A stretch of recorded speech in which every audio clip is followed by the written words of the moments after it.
Guys, harvest na po ulit tayo ng itlog. Meron na po isa. Yan po mga nangingitlog kong manok. Yan. Yan. Ito.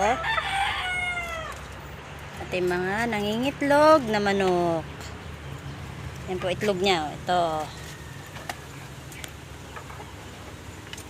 Yan po. Isa pang itlog. Ang gaganda ng aking mga manok.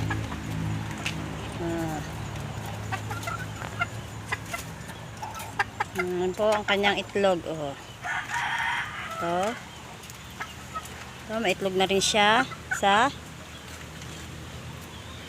ang aking mga manok.